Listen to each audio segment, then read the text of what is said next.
Once you start really observing and like taking account for what's around you, there's really no going back.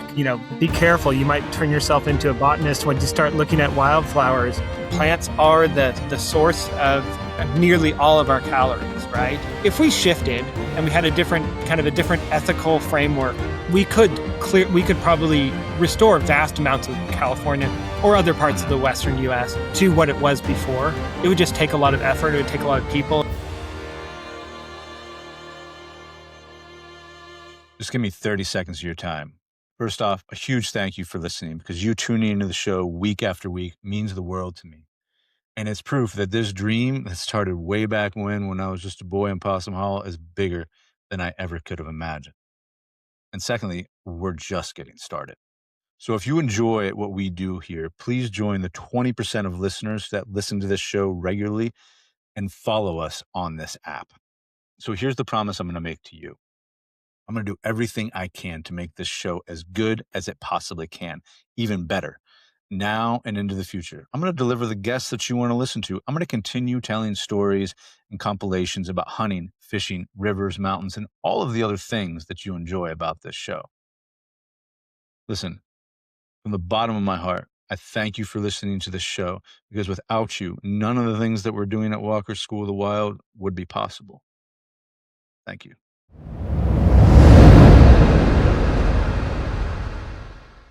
Big Jensen, welcome to the Wild Lab, brother. Thank you. Yeah, man. I wanted to have you on. You and I have spent a lot of time in the woods together, a lot of time walking around, climbing rocks and exploring the desert and things. But it's been some years since we've done It that. has been One too of the things long, I would say. definitely too long. And one of the things I miss about that is, because you're a botanist, for listeners who don't know, but and a conservation program director for the California Native Plant Society.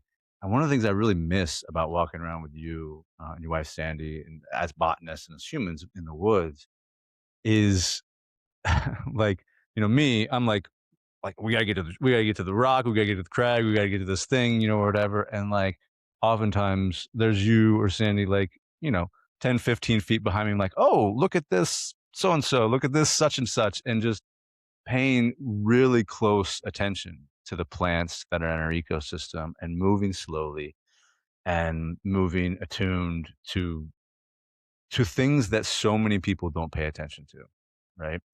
And so, yeah, man, I want to have Well, you on yeah, to no, talk about plants. it's something that a lot of people have talked about over the years, is this concept of plant blindness Mm, that most of us, I mean, actually all of us, even if you live in a city, you're going to be surrounded by plants all the time. And a lot of those plants are not going to be, native to the place that you're living in or anything. They're probably planted in that location, brought from somewhere else in the world. But once you start really observing and like taking account for what's around you, there's really no going back. Um, be careful. You might turn yourself into a botanist when you start looking at wildflowers.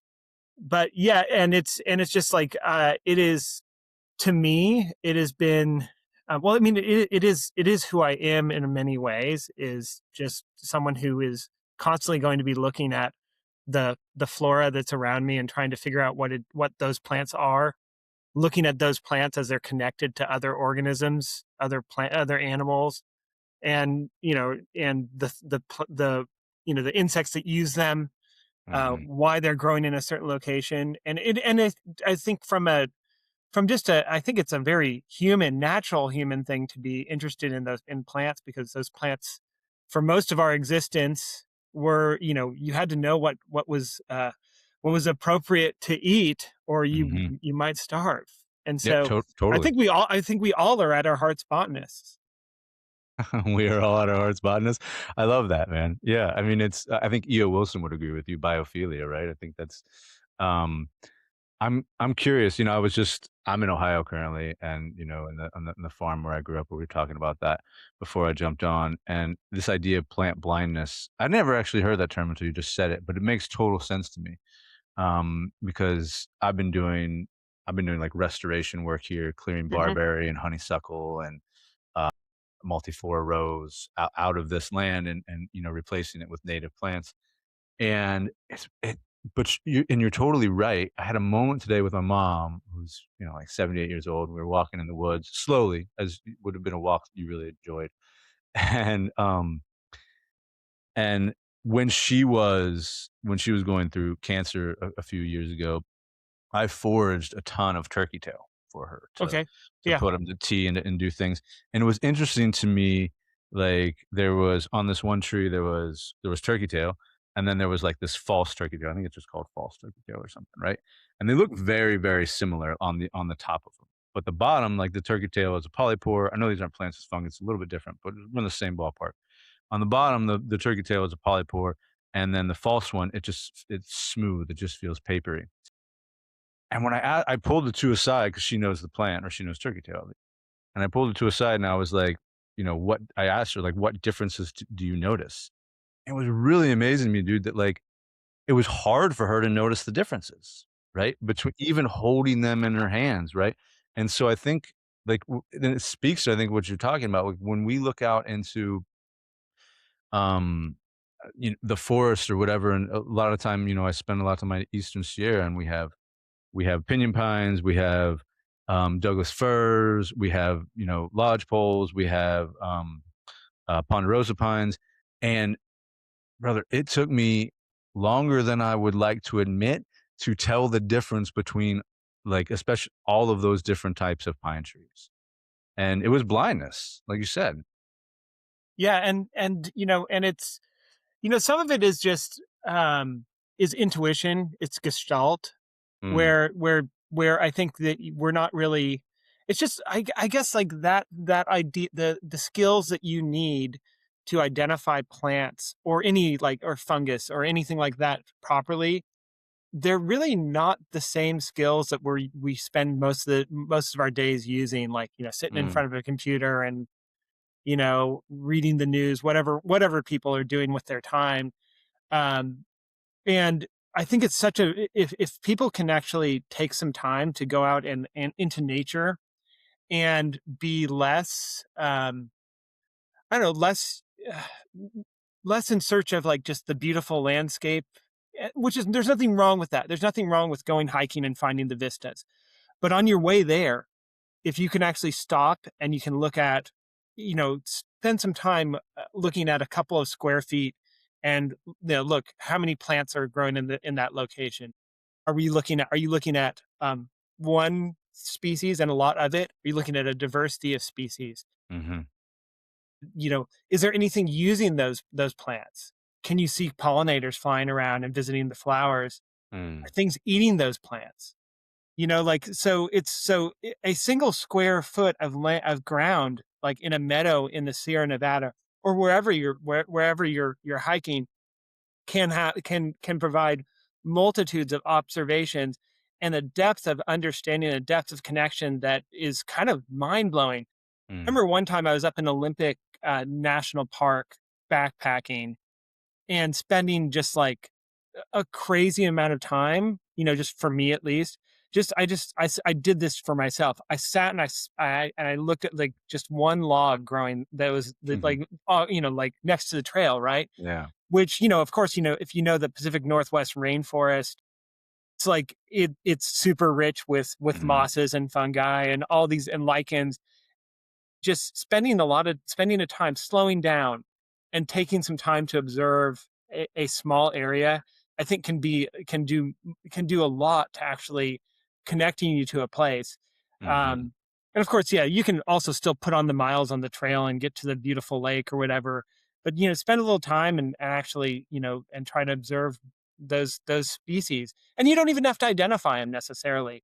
But if you spend enough time doing that, you're going to start to wonder. You're like, hey, what do people call this one, and what do people call that mhm. one, and then you're going to be like me, and then you can't even take a walk around the block without identifying the plants in people's yards. So yeah, Totally, totally.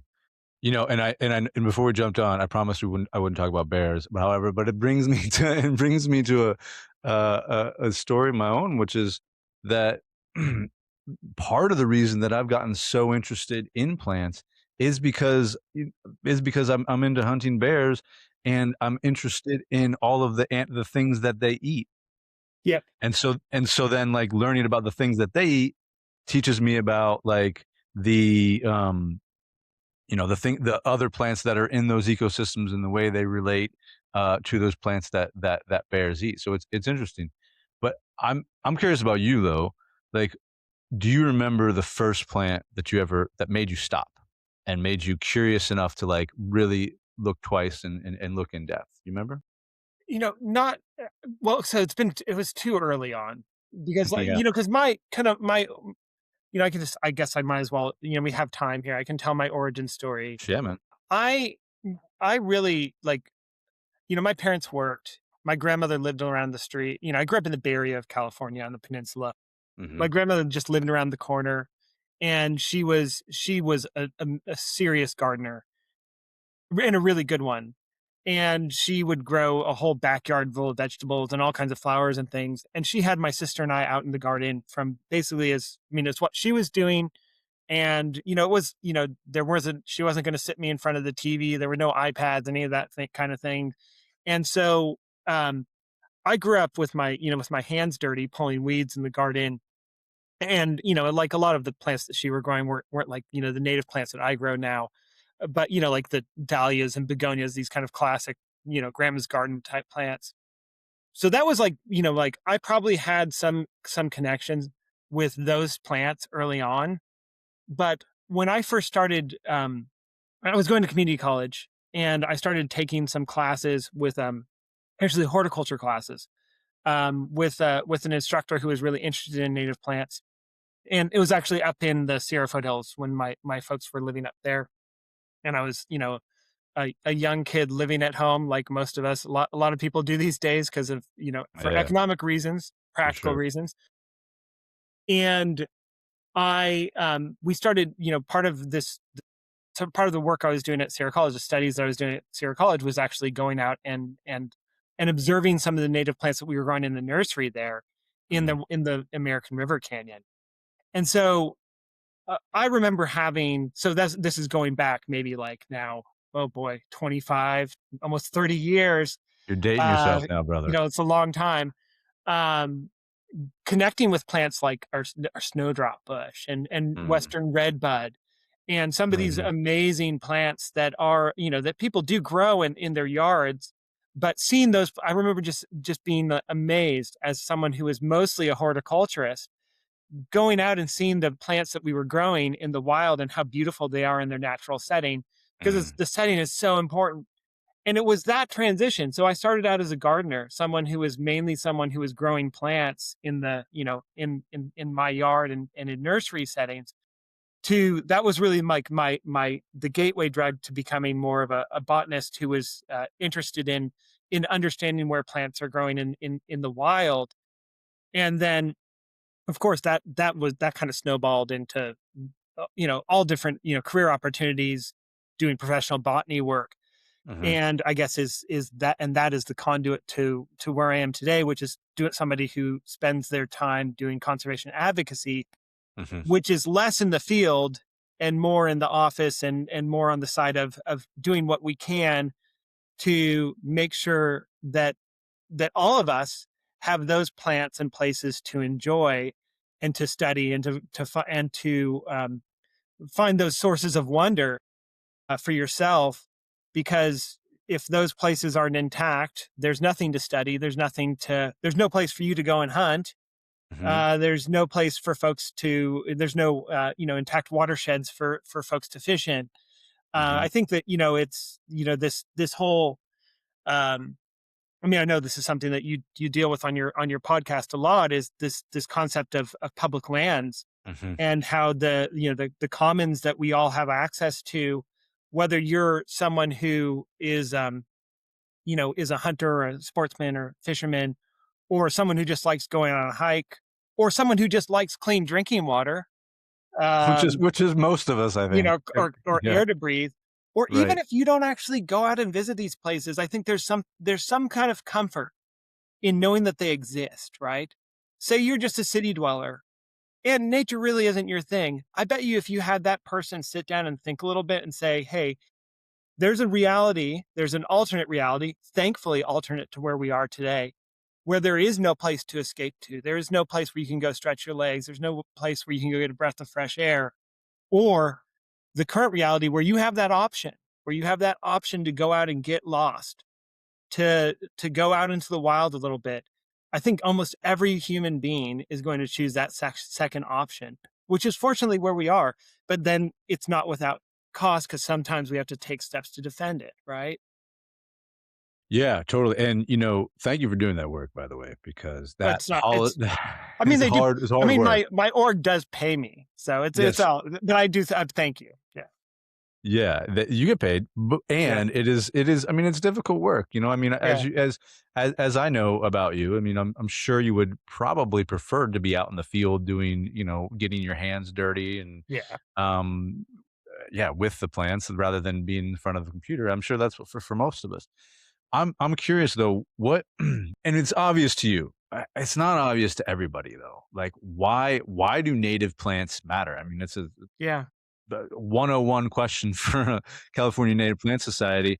And I see it all the time. Like, people are planting just horticulture plants that are from Asia, from wherever. Like, so why does it matter, man? Why do these native plants even matter? I think there are many there are multiple ways of answering that question. Um, I'll start out with like the one that I like the most, which is that, why do they matter? Well, because I think of each species as just a. I'll get to like more utilitarian answer, but like Answer however you each of want. the so like evolution is amazing. It's an amazing process. Um, and there are all kinds of, people study this. They spend their whole careers studying why diversity. Mhm, Um, I think of each time you get to learn about a new species and where it's able to live in a landscape.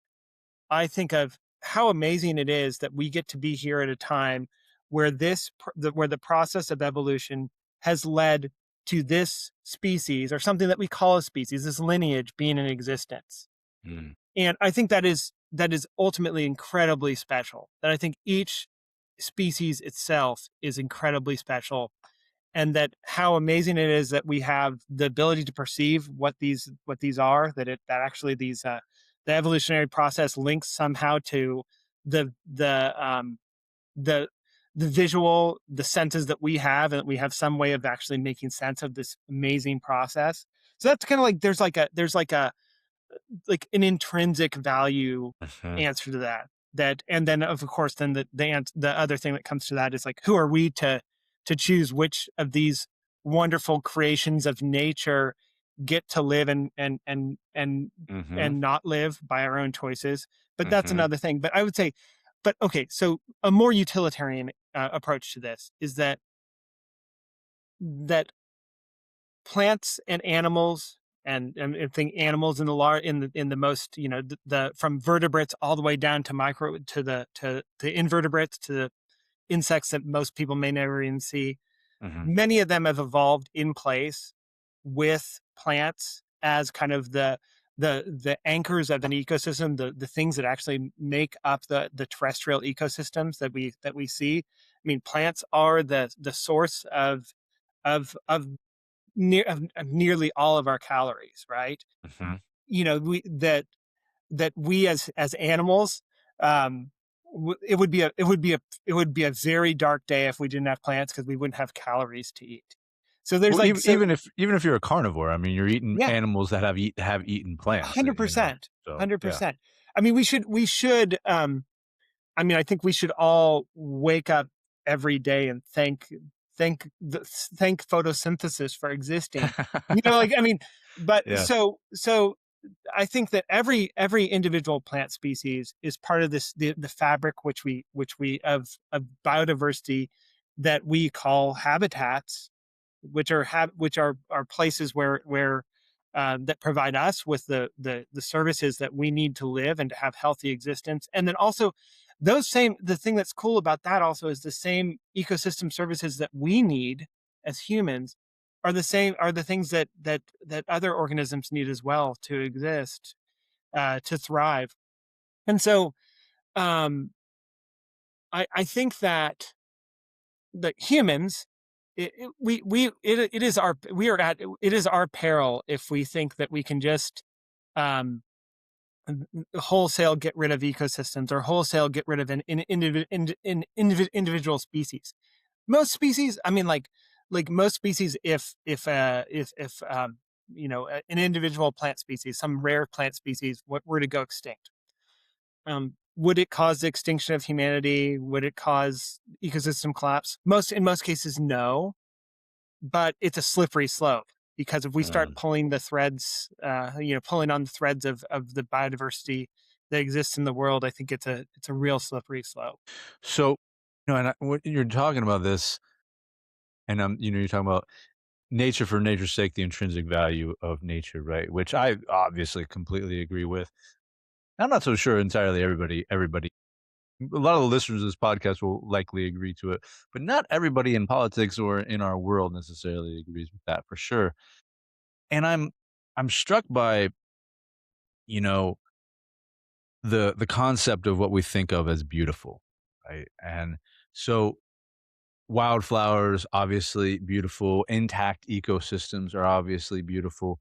And then there's other places that are overrun with things like cheatgrass Yeah, or, that are non-native and but might in certain areas, like if we so if let me back up a minute, like outside of Boise and Idaho, I know we're talking about California, but like outside of Boise and Idaho, like there's like these rolling hills that are gorgeous, but are just loaded with cheatgrass everywhere. And I know yeah, you spent some time up there, right? yeah, And when I think about that, like the people that grow up there and have only ever seen that ecosystem in the unintact way that it is with non-native cheatgrass everywhere, they appreciate it for they call that beautiful.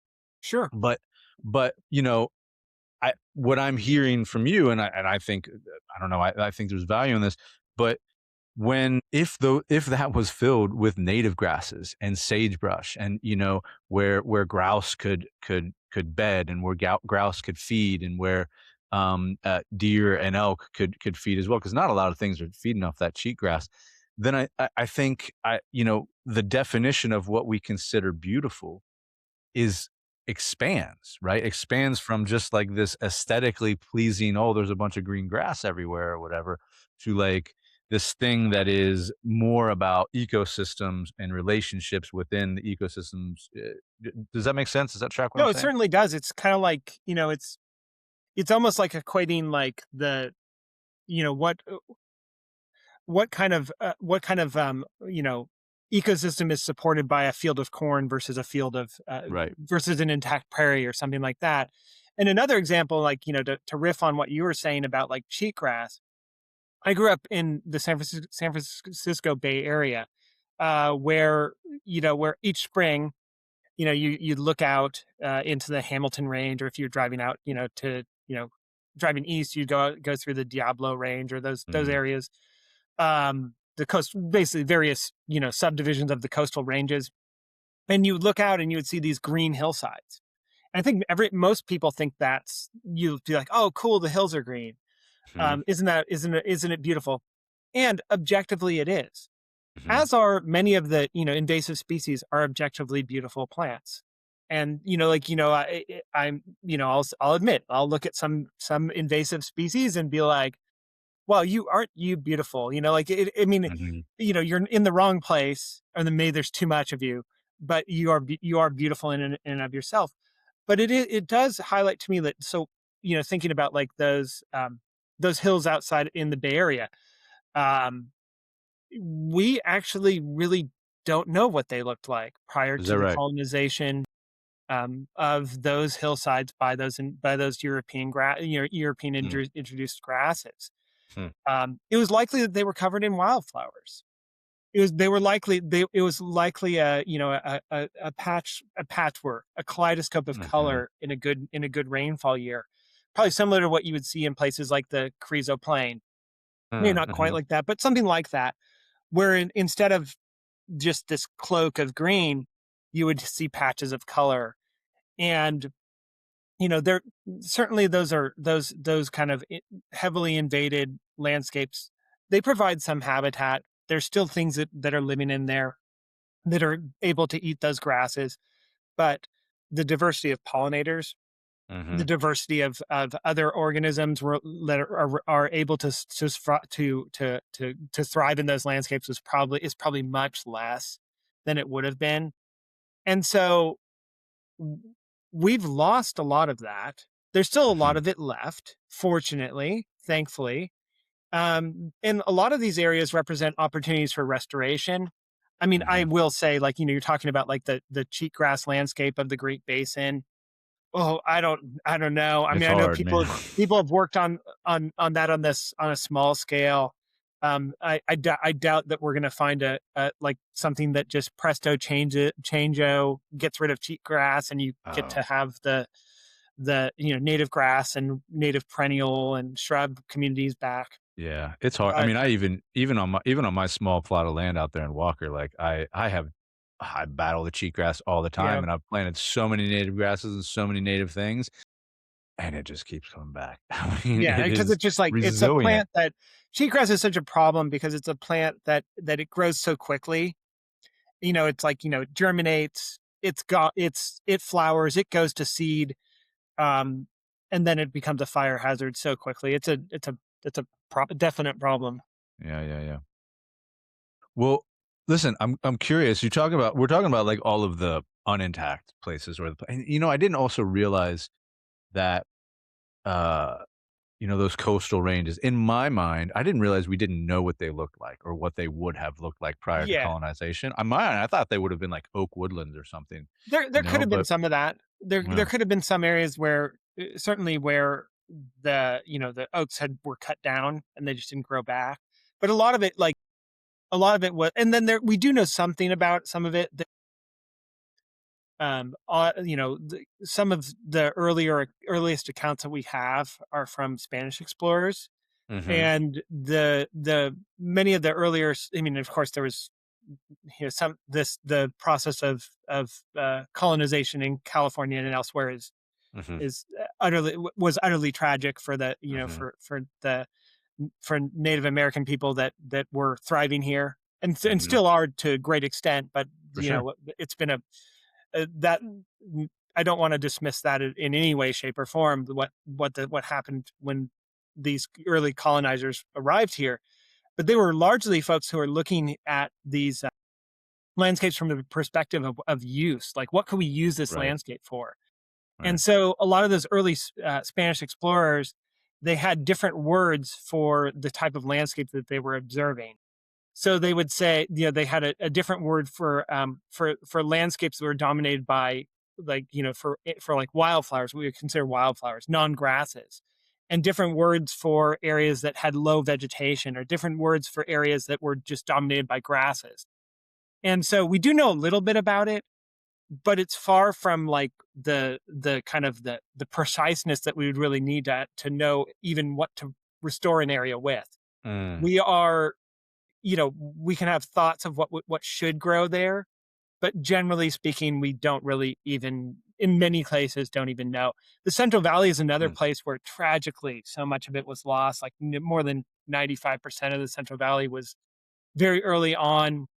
It's a complicated process, but like there was a lot heavy grazing pressure, Yep.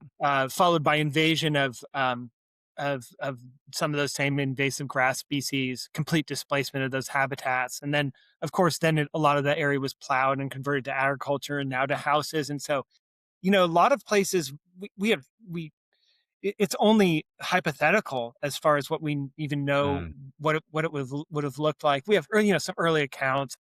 John Muir talks about walking across the Central Valley and stepping on something like 1,000 wildflowers with every step. And so Mm. it's like I think like in a good year. I mean, this like I mean I'm just wandering with my thoughts here, but in a Mhm. good year, say like if you could have placed me down here like 500 years ago, and I didn't get eaten by a grizzly bear, which could have actually happened, probably would have happened pretty quickly. Um, just to see this place, and like not just California, but anywhere in the West before there was so much alteration. Um, what is totally a dream. I was hanging out with some friends the other day, and we were talking about like where if you could go back in time, when would Mm. you go back? And I think it would probably be somewhere like pre-colonization California. Let me Mm. see it in a good spring and let me just cruise around, probably on a horse or something. I'm not really a horse rider, but I think you'd have to be it. You'd have And to be back then for sure. yeah. Yeah, you wouldn't have a choice. Well, that brings up 2 questions for me, man. So, like, one is, and maybe this gets into the weeds too much, and if so, let me know. But um, I imagine you are doing restoration work in those coastal ranges and also in the Central Valley. And if you don't know, like, what historically would have been the native habitat or the native ecosystem, what do you do? Like, how do you approach that?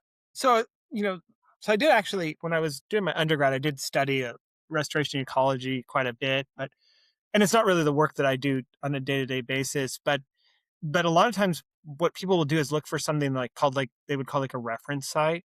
So Mhm, you look for something that is where there is, and then also there are remnants within these areas that are heavily invaded. So even if you go into like coastal foothills or whatever, you might see a few poppies here and there, and some other wildflowers that are interspersed amongst the non-native grasses, and so you can kind of get a even if you don't have like an intact landscape to look at where you can say like, wow, we want to make this area that is very invaded look like this area that isn't.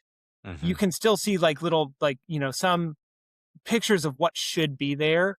And so then you would create your kind of what you call it your planting palette from the little pieces of information that you have.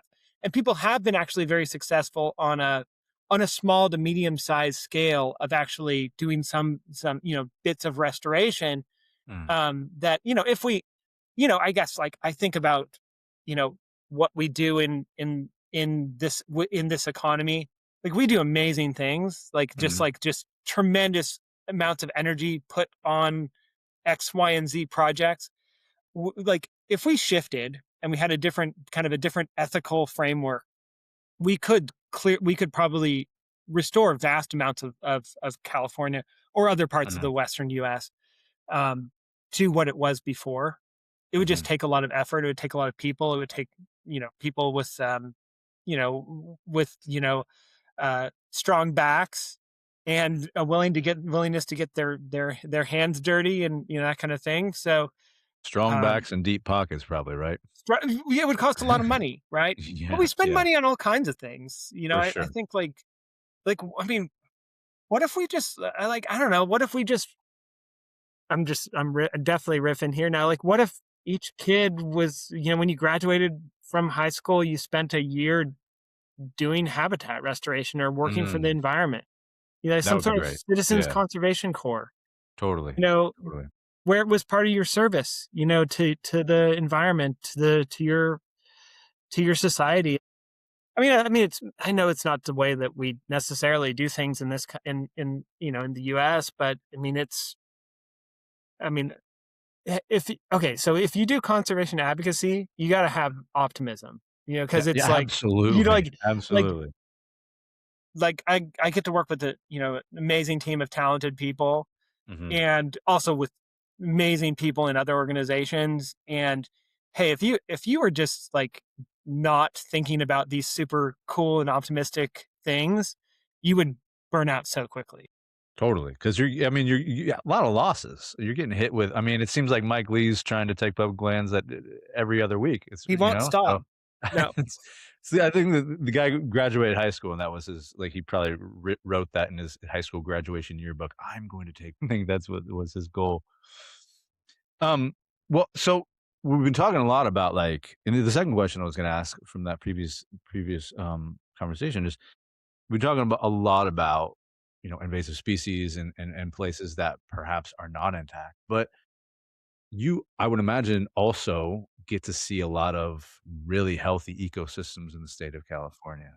Do you have a favorite? Maybe without blowing it up, Favorite. or but, like, yeah, Oh, do you boy. or maybe you can list a couple. List a Listen, couple. okay, so I'll say a couple. The places that are absolutely amazing. The Carrizo Plain Yeah, National yeah. Monument is it should be on. I mean, Okay, so back in the day, Carrizo was, I remember when I went down there for the first time, it was in 2005. 2005 was a good spring there, like really good. Um, and I remember going down with my buddy, and we camped in the campground there for several days. That was like right now in a good year at Carrizo, you can't. I don't think you get a spot in the campground unless you like, I don't know, unless you arrive like a week or two before you want to and just trying to wait for someone to leave or something like that. It's changed, right? But it should be on any lover of nature. Um, Go to Carrizo in a year with a good bloom. This year could be one actually. So Yeah, getting a lot 2000, of rain. Yeah. 26 could be a good year for. There's been plenty of rain. I mean, it's the kind of thing where these are wildflower blooms that are visible from space. Hmm. So that's like a personal favorite, and it has that kind of it's a landscape, and you can see things like there's pronghorn there. I Hmm. mean, I It was saw my first crazy. badger there. You know, Wow. there it's like it is a it's as probably as close of a picture as you can get to like what these lower elevations, these kind of Central Valley habitats in California might have looked like Hmm. before so many of them were lost. I have a tremendous affinity to a place where I did a lot of my graduate research. Hmm. Tejon Ranch Hmm. in Kern and Los Angeles counties. It's a tremendous landscape. It's the Tachi Mountains goes through it. It is incredibly varied landscape. Lots of oak woodland, conifer forest, chaparral, all these beautiful habitats. And then if I would say like I love them. I love the Mojave Desert. I mean, I Mm. just just from a landscape perspective, it doesn't have to be a good year of rainfall to go out in the Mojave, and like like Death Valley is just an amazing place. Totally, You totally, know, man. I, Yeah. I think of like one place in Death Valley, which I know probably a lot of people have gone to, but it's a little bit off the beaten track. But the Eureka Dunes on the north part of Death Mm. Valley are Mhm. just a stunning place. There's rare plants there. There's Mm. like I think the dunes are something like 700 feet tall, 700 feet of sand that you can Mhm. hike up and run down and pretend you're a kid again, that kind of thing. So Yeah, yeah. it's just okay, but that's the thing. It's like I could just keep on going. You want to like you want Nick Jensen's hit list of cool places in California. You could and like go beyond California. That's the thing. Is like Mhm. the and all of course all the Tejon is private land. The other two places are public land. And if I kept on listing places, I would be talking to you about public lands. And we could go beyond the borders of California and be like, well, like there's there are thousands of places that are just like that are either well known or that Mhm. nobody knows about. Like, I mean, like go out to Nevada and go like Mm. take a random road out into one of the mountains and you'll be in a Yeah, place that are just like that is just will blow your mind yeah, and that yeah, nobody goes to. yeah, yeah. And that was like one of the things. Like, so I did like I worked for CNPS, the Native Plant Society, from like 2005 or six to 2010. Mhm. Then I took a break. I went and traveled around a lot of places in Asia and stuff like that for about a year. And I love that. I love traveling. I love seeing other places in the world. I think it's essential to having a good framework for understanding how, what you should do back home. But when I came back home, and that's when I ended up living in Idaho for about a year and a half or so. Mhm. Um, I was just like the thing that struck me so much is how amazing our public lands were, our Western public lands. Because you go and you travel to Europe, or you travel to Asia, and there are national parks and those type of places that you can go to, which is like what I like to do. Mhm. But the vastness of our public lands network and how amazing it is, and in a lot of in most cases how pretty well managed it is something that I think that we take for granted. Totally. People from Europe and other parts of the world come here and enjoy our public lands, Mhm. and they are blown away by them, and they should be, and we Mhm. should be blown away by them, and we should treat them like the precious resource that they are. And I think we do it. I think we have that. We just need to. We have that we have that mindset. I think most people. Mhm. I think the polls have shown that most people do care about public lands and want them to be protected. Mhm. Um, just have to make our voice heard more and make sure that our elected officials get the message. And yeah. It's an uphill and constant battle, I think, brother, and I think, botanists and hikers and birders and hunters and fishermen and alike, it's universal. I don't know, it's not universal, but largely, overwhelmingly, Americans come out in support of our public lands.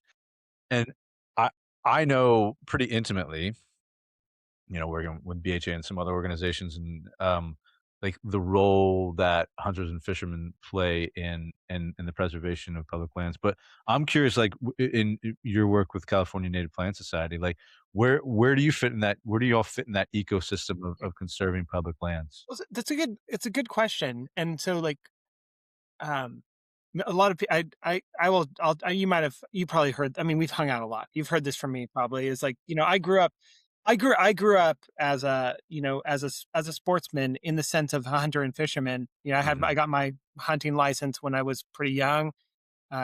Used to hunt. I don't really hunt that much anymore. I do actually go out and fish a bit, occasionally, when opportunistically. I'd love to do it more, actually, because I just love being out there, and I love fishing. But, like, I used to go duck hunting and deer hunting with my dad.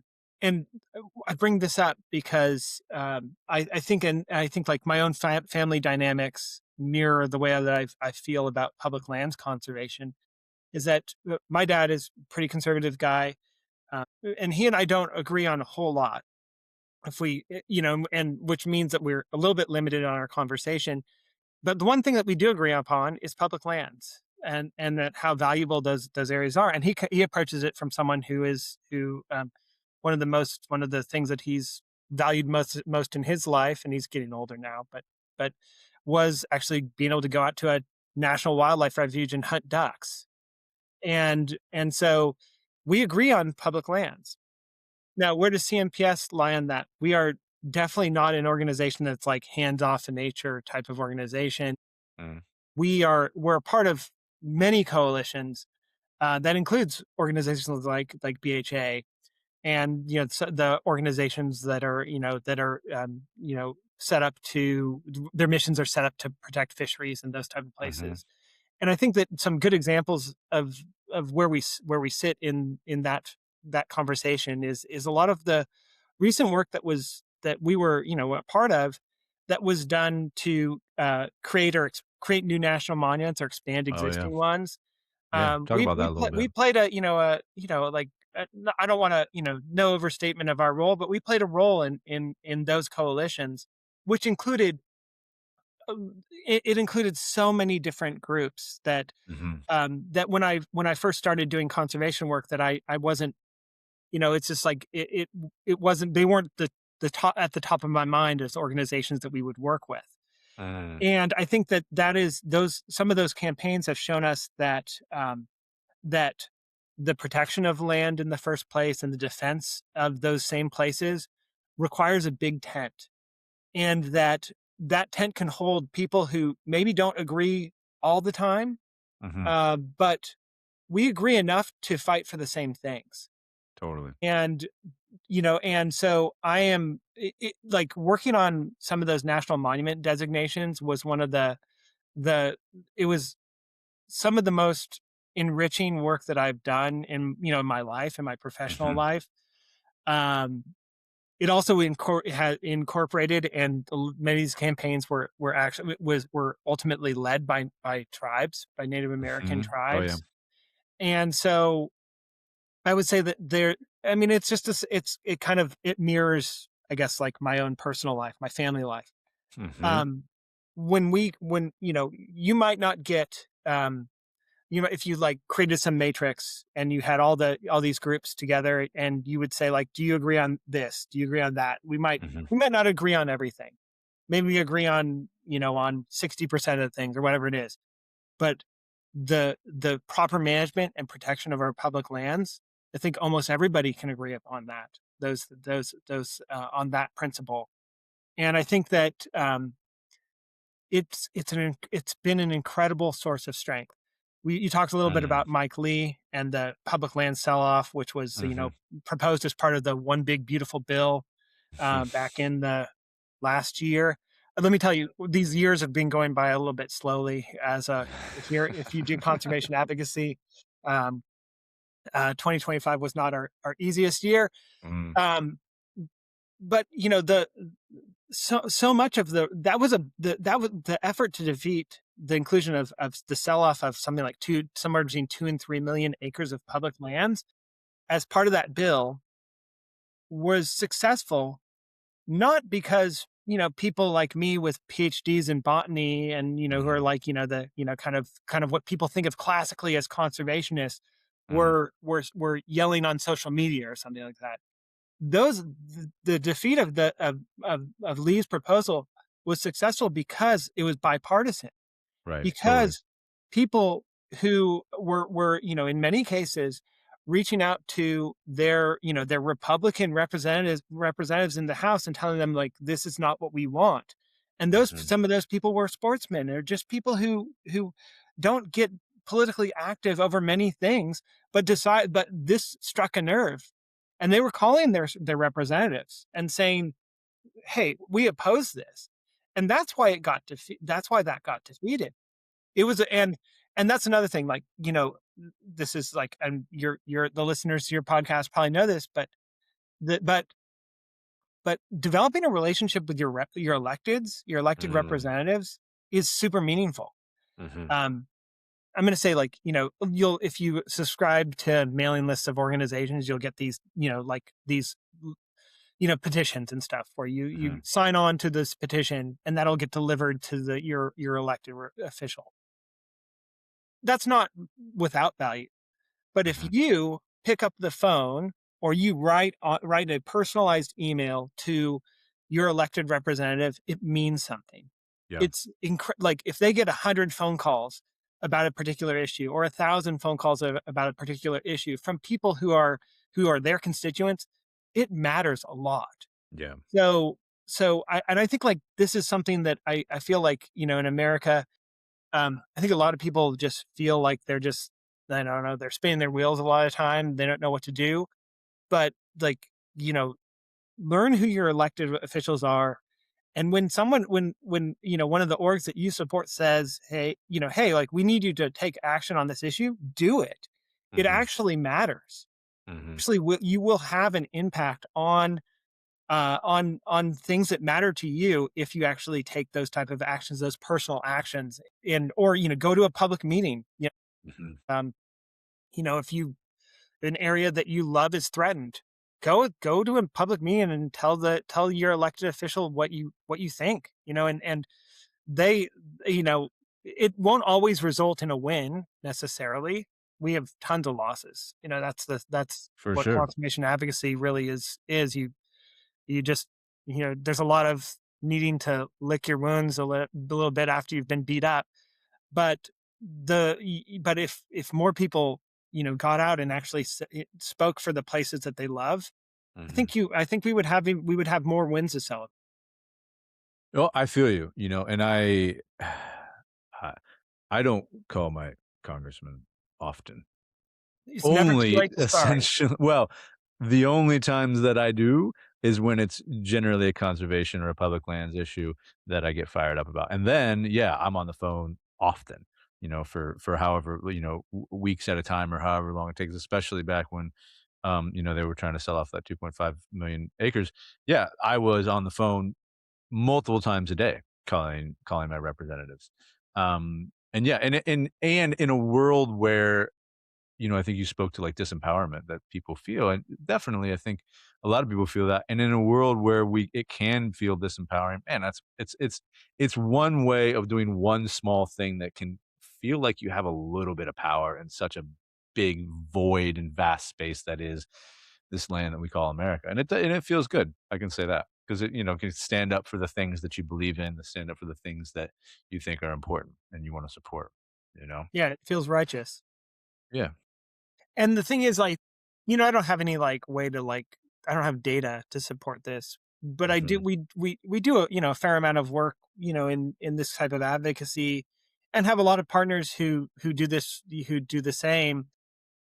We know, like, just anecdotally and from reports back, those type of actions mean something. They Yeah. really do. And so, I do the same thing. Some days I just sit there and I say, what are we going to do next? Like, I look at the news and I get all depressed Mm, but then if you actually, I feel like the antidote to that depression, or the antidote well, there's a couple of antidotes. One, get outside. That's the mm, thing, is like, mhm, even if it's for a short period of time, even if it's a walk around your block, I live in Sacramento. I live in a very urban place, but I'll go and walk my dog at night, and there'll be sandhill cranes overhead. mm, mhm, I mean, I live on the Pacific Flyway. And, mhm, I think about, like, sometimes if you have the window open at night, you can hear the geese and mm, sandhill cranes overhead, like a literal river of birds over you while you sleep. mhm. Like, that's Yeah. like here you are in like a you're in you're I'm in a city. I'm legitimately in a city, and what's like the fact that there's a river of birds overhead is absolutely wild.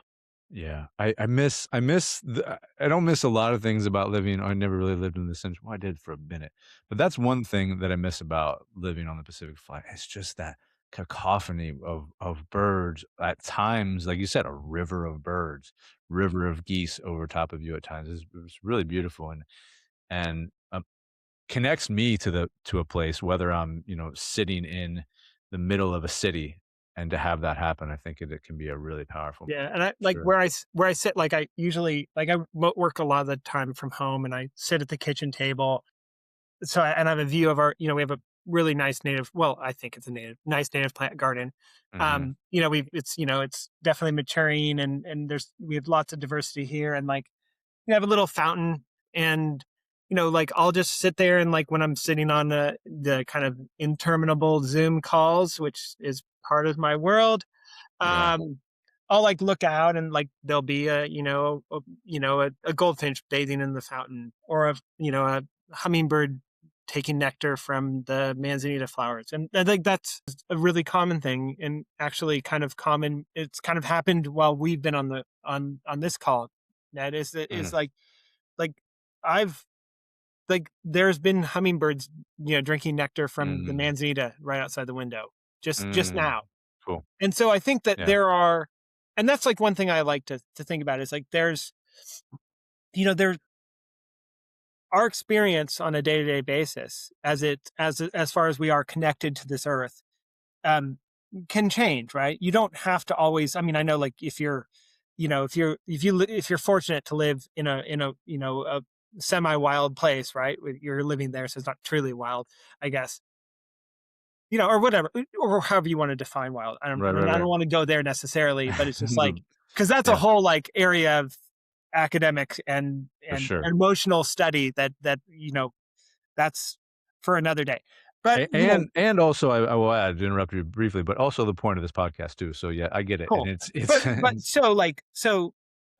I'm providing a little bit of habitat here, and if you are fortunate to, like, and I would say capital F fortunate, to have your own little piece of land in the world, kill your lawn for the sake of everything of all the organisms that could live there. So, kill your lawn, put in some native plants, and watch what mm, can happen. yeah.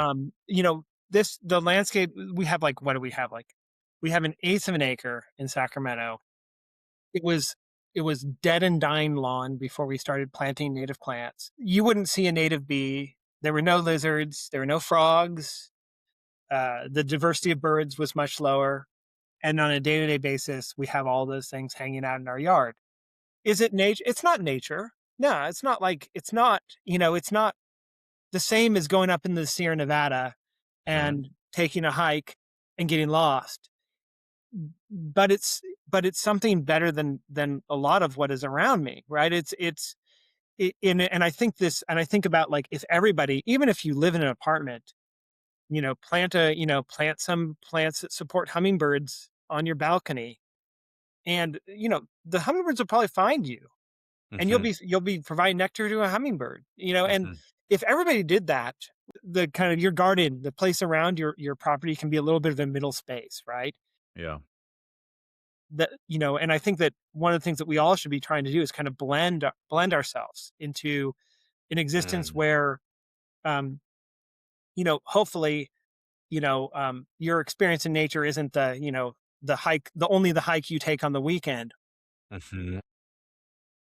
If you're not fortunate to do it every weekend, you go on a hike every 5 or 6 months or whatever it is. You go for a walk in nature once a year, but maybe that every day could be a little bit more of that. Mhm. And so it's just, and just that sense of connection that you can have by having a complex native plant landscape around you every day, is I think is pretty it could be pretty special for people. It's Totally. awfully hard to not fight for things that you love, and you don't like, and like, it's like, what is, Yeah, there's yeah. classic quotes like, you don't love what you don't know. You can't love something that you don't have a connection with. And so Right. whatever Right, you can do right. to boost that connection, whether it's just like, taking as much time as you can out of nature, or if it's, growing a few native plants in your patio. And I think this world would be a better place, and you'd have more advocates if everybody did that. All right, Nick. Well, let's get. Let me. I want to be respectful of your time, and I want you to get a little bit more specific about that. We have a lot of listeners from Southern California, right? Cool. So let's say you are living in an apartment or a small house in Southern California, and you want to plant some native plants. You want to you want to connect to the nature around you, which I think is really really important to see, to have some sort of connection to nature when you're in the urban space. Um, and for many of the reasons that that you talked about previously, and one of the reasons why I brought you on this podcast, I said to begin with, to circle back, is that it allows you to slow down a little bit. It allows you to pay attention a little more. Like you said, paying attention to the hummingbirds that are coming to your window or coming to the manzanita, right? Paying attention to the lizards and the small things, and just slowing down and being more attuned to the things that are around you. Let's say you want to do that.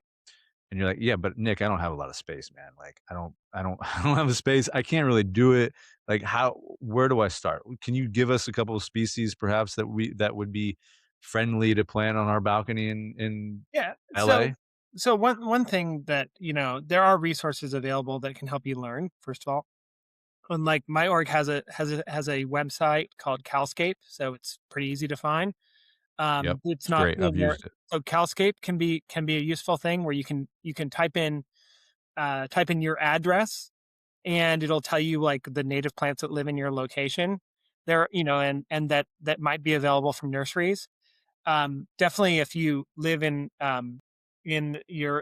like wherever it is, right?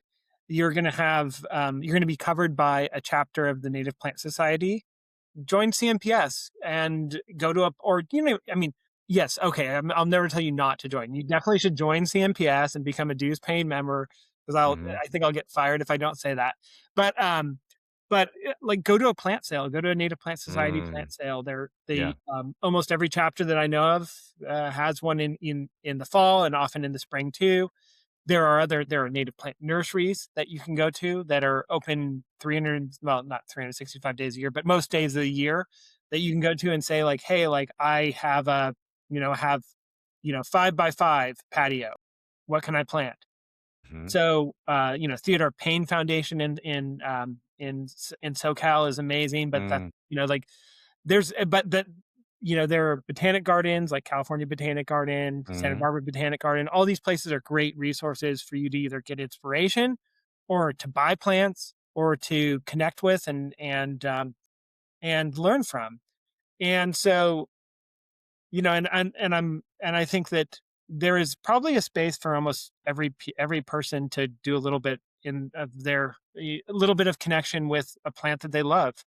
Mhm. Um, I think that, and then, things change. I think when you get to see something every day, right?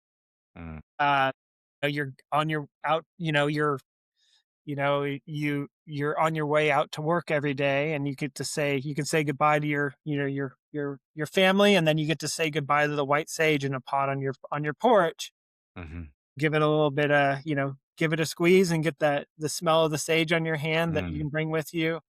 And I think that there's so many things that we all can do just to have like, which I guess is like what I'm getting to is that you Mm, like we all can be advocates. You don't all have to like, take on a career where it's 40 to 50 hours of your life every week.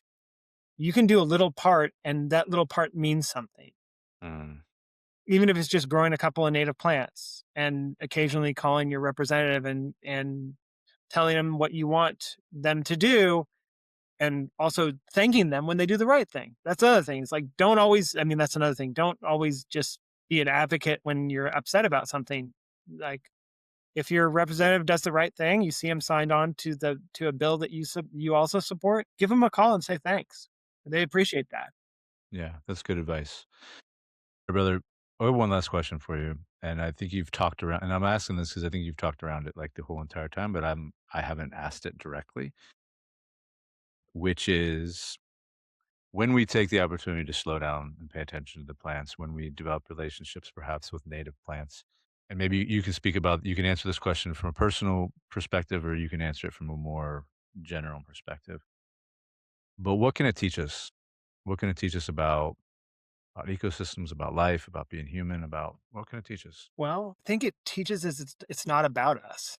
Mm, I mean, that it's that almost like that it's a wonderful thing for us to be here and that that that it's but it's just not it's we're part of it, right? We're part of mhm, our this wonderful connection, this wonderful ecosystem, whatever you want to however you want to refer to it.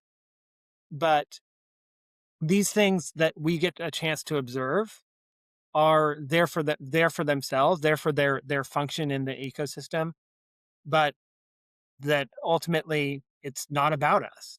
mm, love that. But on a more like, more, like getting digging down into it is that it's more complex than you would have ever thought.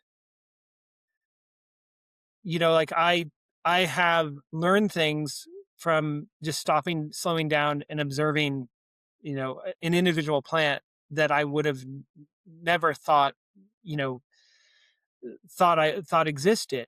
That, like I don't know, like things like uh, bumblebees sleeping in a flower because that's where they fell asleep for the night. Like I'll look in like we grow datura like that. And no, this is not Mhm. taped as far as video is concerned, but or maybe it's not what folks will watch. But I have a datura, a sacred datura on my hat. Was that what that is? Okay, nice. Okay, yeah. And, like I'll look in there and then these like, you'll just see these bumblebees just like just asleep. Mm, Like, like, it's like, and then they'll wake up and they'll fly out and covered in pollen and all that. And it's just like, this just I think the whole point is to be a little bit slower, open-minded and observant. mm, And be open to finding out something that you wouldn't have expected existed. And that it's that depth that I think we all should crave mhm, to mhm, be able to dig a little bit deeper, whether it's on a hike or whether it's on like a multi-day backpacking trip where you're gonna just like immerse yourself in the big capital N nature, or if mhm, it's just you're just gonna um, you're gonna start to recognize the difference between the introduced honeybees, which are mhm, everywhere. And mhm, they definitely are important for agriculture and such. Or you start looking at the plants in your yard and you notice, hey, it's not just honeybees. There's all these tiny native bees or larger native bumblebees that are also mm, visiting them. And so it's just yeah, and I think once you're there, you're just like you've opened up your world, right? We mhm, talked about plant blindness, like right, like mhm, what if instead of seeing the green blur on the side of the road, you started seeing the patterns and mhm, the different things that make up that green blur for most people, and then your world is forever changed. mhm. Yeah, and then we realize it's not about us, right? Right, Yeah. right. Well, Nick Jensen, thank you, brother. I Yeah, really thank you so appreciate it. much for doing this, and Yeah, man. I'm enjoying your podcast, and I'll definitely share this around, and Yeah, man. I'm going to tell people about it. And I just appreciate what you're doing. Yeah. Well, thank you for that, and I appreciate what you were doing as well, brother. If people want to, I don't know if you want to be contacted or whatever, or if you want to give people, a way to contact Native Plant Society. But yeah, I'm gonna give you the last word and just drop any info you want for the listeners of how they can get in touch with native plants in the state of Sure. Yeah, I California. think well, just the cliche now. I would say like, I don't do a whole lot of social media myself necessarily. But I'm definitely involved in what we do publicly at the Native Plant Society. So follow CNPS on the Native Plant Society on Instagram is probably the most active channel these days. And then also just if you are so inclined, get involved locally. I think get involved locally with whatever organization is suits your fancy. And if that happens to be if you're interested in plants and you want to join CNPS, that's definitely, I mean, it would be my choice, but I would say just get active, and if it's if you're interested in fish, there's organizations that care about fish or invertebrates, and there's organizations that care about that. But just I think my parting note will be just get out there and find your passion and Mm, connection with nature. I love it, man. Go out there, find your passion, your connection with nature. All right, brother. We're going to sign off here. And before I do, I just want a quick reminder: we got to get you out to Walker, man. And whether it's Please. fishing or just like walking around the woods and you pointing out some things about the native plants that I don't know, we got to make it happen, man. It's been too long. I've been fly fishing once in my life, Well, and listen, I would the river's in my backyard. and I really really enjoyed it, and Yeah. I sucked at it. So that's the thing is like, and I'm okay with sucking at it because I've learned there's a lot of as I get a little bit older, you realize that there's I think humility comes with it, right? With getting a little bit older, Listen, the best fisherman in the world is the one that's having the most fun. So right? Yeah, there's no suck involved, really. yeah, right, exactly. Yeah, All right, if you're brother. trying to worry about being good at something, you're worrying about the wrong thing. You're doing it wrong, man. You're Yeah, doing it wrong. Yeah. right. All All right, right. brother. We'll Well, talk take with you later, man. yeah. All right. Thanks so Bye. much.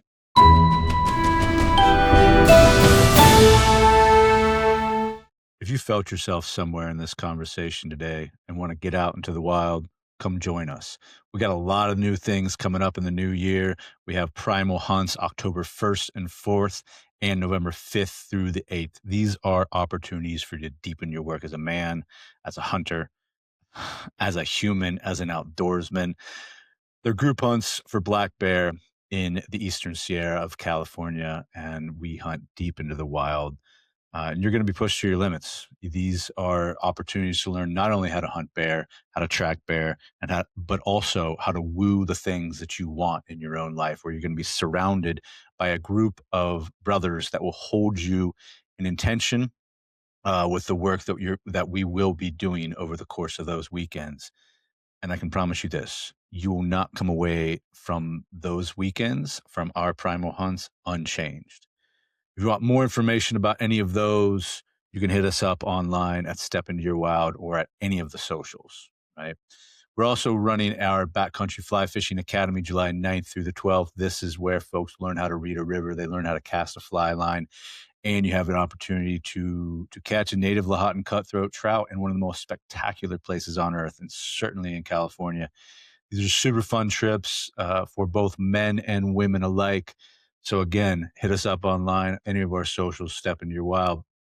And then I have a few, and I mean very few spots open for 2026 individual bear hunts, individual hunting mentorships. So if you want to get out in the wild with me personally and you want to do some work hunting black bear in the wilds of the Eastern Sierra, hit me up online at Step Into Your Wild. And listen, before you do, know that these hunts aren't just for everybody. You will be pushed. They are difficult. And if you're not ready to push yourself to both your physical and sometimes emotional limits, then you're probably not ready for this trip. If you're ready for some real intimate work in the wild, hit us up. All the details are in the show notes. You can find us at www.stepintoyourwild.com or on all the socials at Step Into Your Wild. Until next time, stay curious, stay connected, and stay wild.